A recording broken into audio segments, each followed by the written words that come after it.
Hey guys, welcome to Brown Bear Motors, and today I would be presenting y'all a small hack what I did for my adventure motorcycle so that I could keep my costs cheap, and basically I couldn't afford for anything which was very expensive. So I start off with the unboxing, and I've tried and tested. I wouldn't say tested, but I've tried ordering different type of bags, and I compared them with two other cheap bags on the market, and this I found Rhinowalks to be the best quality. I didn't test them as yet, but they seem to be of a much better quality for the price they offer. And I ordered the green color, as you could see in the video. It comes with a very good fabric. It feels robust, and it has its own liner inside. And it also has the small Velcro on top where it comes with the small with its branding or its logo. And it does has these straps as well, and two small orange pieces as adapters, which we wouldn't be needing, or I wouldn't. I don't need these adapters for my build. But if you are using usual normal carriers which have circular pipes, they would come in handy. You could put in the adapters as according to the thickness of the pipes. And they also come with aluminum buckles, which took me by surprise because all the other competitors in the same price range had plastic buckles on it, but they have two aluminum buckles which basically face out of the bag, and if they fall down, I expect them not to break off as it would from a plastic buckle. And yes, at the sides, they also have this very good material. It's a very silver, uh, shiny material, which would also increase the safety. And this was the Velcro padding I was talking about. You could remove the logo and take off the logo if you don't want, but I don't mind the logo, and it seems to have a good color effect on it. Yes, and it's a 20-liter bag, and it costs around 70 euros per bag, and that's the inner lining. The inner lining is not dark, and you could still see other products where other stuff what you put into the bag because you have a silver lining. And yes, of course, there's also a effect. Okay, now comes the interesting part of this. The Rhino bags alone could be mounted onto a circular piece of side carriers. Those would be the normal ones or the general common ones. But what I did was I tried to adapt them to a SW-Motech adapter plate and side carriers. Because I didn't have my own garage or any workshop, I could build my own. And my model, which is a Triumph 800 XC, had adapter plate and side carriers from SW-Motech. I mean, just the side carriers. It's called the Pro side carrier. And it was not that expensive. The bags from SW-Motech are quite expensive, which I can't afford. And that's why I chose to adapt the Rhinowalk onto it. And I was a bit skeptical if it might work, and that's why I went for three different options. And Rhinowalk fit perfectly onto the adapter plates and to the side carrier, and the other two didn't. And the quality from Rhinowalk was much better for a cheaper cost. I think Rhinowalk was 1/3 cheaper than the other two. Mm, yes, so this is gonna be the interesting part, and I hope I could give y'all ideas and inspiration to do the same, which I find it to be quite cheap in relation to other options available on the market.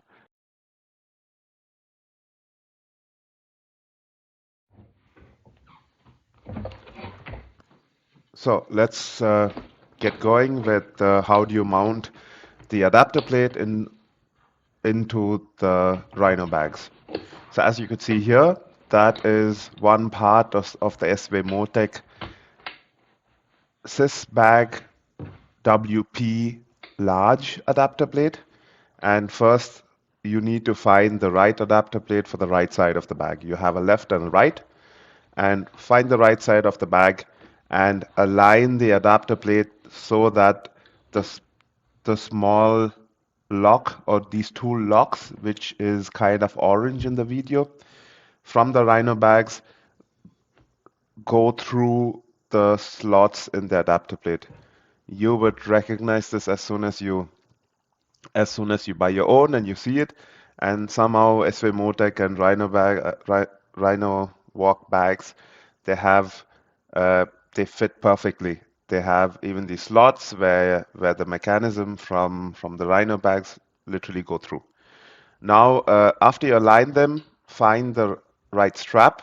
There are two straps for each side other than the top. There are two on the right, two on the bottom, two on the left. So right now in the video, I'm showing you the right ones. And take the topmost strap, thread them through the slot in the SW-Motech adapter plate, and thread them through the buckle and buckle it back. I would repeat this again when I do the second part of the strap, but right now just observe how I did the first strap. And disclaimer, don't tighten it as I did for the first strap. That was a mistake. Keep it loose so that at the end you could still align the plate and then tighten all the straps. So this is the second strap. As I said before, the straps from the Rhino bag come with a quick release buckle, and the buckle has a small mechanism. I just opened the buckle now, and this mechanism uh, arrests the strap or the buckle from slipping out of the strap. So take the strap out, thread them through the slot, and once you're done with that, thread the strap back into the buckle from the Rhino bags, the quick release buckles, and once you've done that, buckle it back to the bag. So as you could see here, I'm threading it through the buckle again, and once I'm done with it, I'm going to arrest the lock mechanism from Rhino from the buckle, which arrests it slipping out of the strap. Once I'm done with that, I would buckle it in back into the bag. Yes, there is a long piece of strap which would be hanging out of the bag, but I would show you all how to get rid of them. Rhinowalk comes with small straps or latches, you could say, like a small piece of band, rubber band, which you could roll these extending pieces of strap back into. So there you go. I buckle it down, and now you align it, and you also do the same for the other side, for the left, for the right, and the bottom. And as I said, this is the rubber band which comes from Rhinowalk itself. Now I take the extending piece of rubber of strap, the extra piece of the strap, and I thread it back into this rubber band so that it becomes small and it's not flapping around in the wind when you ride. There it goes. It looks quite neat and tidy. And if you want, after a few rides, if you think the strap's too long, you could also cut them. I already cut a part of them. And once you cut them, you could also burn the ends so that the threads don't keep coming out. Yes, so there you go. That's how the bag and the adapter plate looks after it's done. It's quite a neat and tidy fix. It looks beautiful in my perspective. And the two locking mechanisms from the Rhino bag, as you could see, goes right through the slots, and this is how it looks at the end. And I think it's a perfect fit, and it's a good solution. So if you're still watching this video, welcome to part 3. And this is going to be a short part. This video basically shows how does the adapter plate mount back onto the Pro side carriers. But I think more than my videos, I would suggest you to go watch the official videos from SW-Motech. Um, this is basically how they also mount their Sys bags onto any Pro side carrier. It's quite easy. It comes with a quick release mechanism, which I would be showing in the video. So this is how the Pro side carriers from SW-Motech look like. I'm doing it for one side.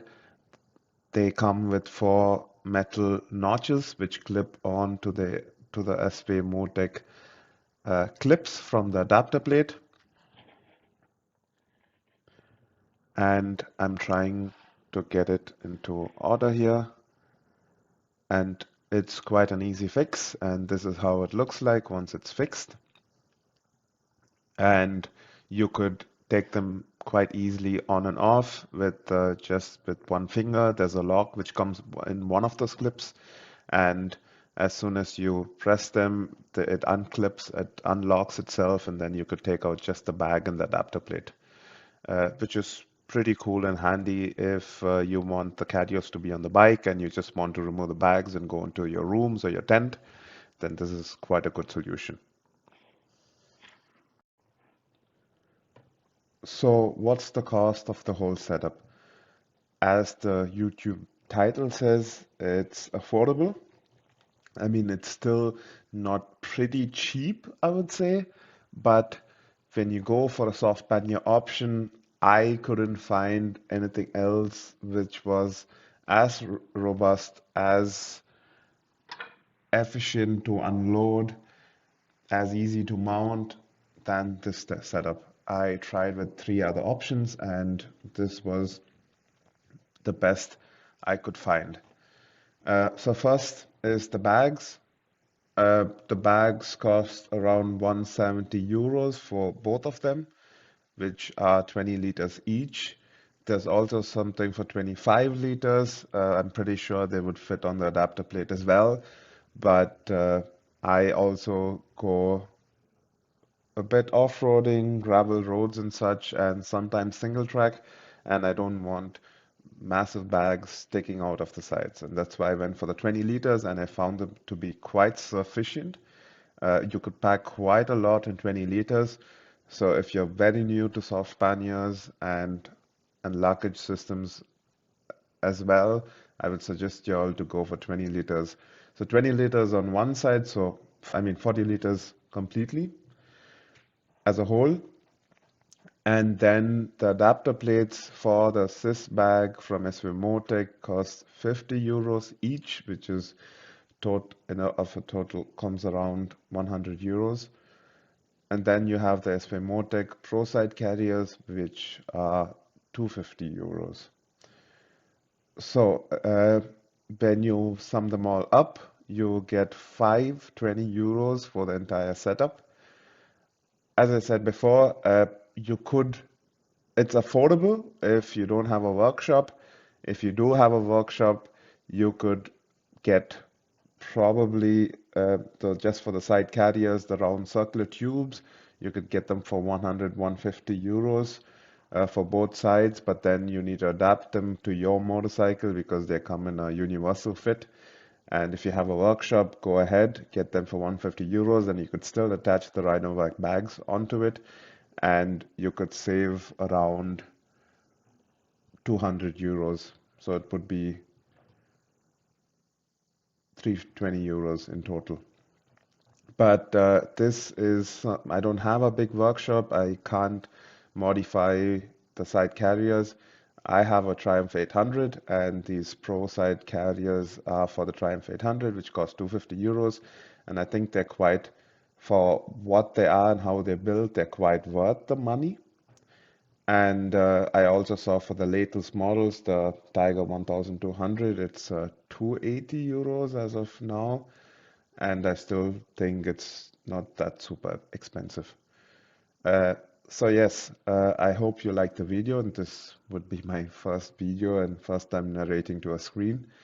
But I hope you like it, and if you get to do the same setup, I would be happy. Just type into the write a comment about it, how you did it. I would be very happy to know that people would be doing the same, and very happy to share my results as well.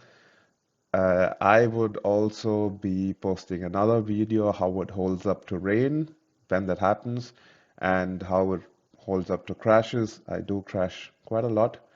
Uh, Off-road, not major high-speed crashes, more low-speed crashes. So I would also be telling you all how the bags hold up. The best part about the system is the Pro side carriers and the adapter plates are made out of metal. You could always bang them out and make them straight. And the bags, if they tear, I mean, it costs 170 euros, and probably I'm going to tear one side of the bag. I could always go for another bag. But when you compare just the bag, the next cheapest option I had was from a company called Bagtex. A single bag costs 120 euros, so a total of 240 euros, which is quite high, and they were quite good in the quality, but they didn't have an inner liner, and it was quite hard, and you can't compress it if you're not carrying so much weight, so much luggage. So I think this is a really good setup, and I took some time and a lot of post to my house. I need to check out different types of bags, and I'm very happy with the setup. I would be posting other videos as well, as I said. I hope that would happen soon, but probably in the next few months. And I wish you all a good day, and thanks for watching the video. Bye bye. Take care.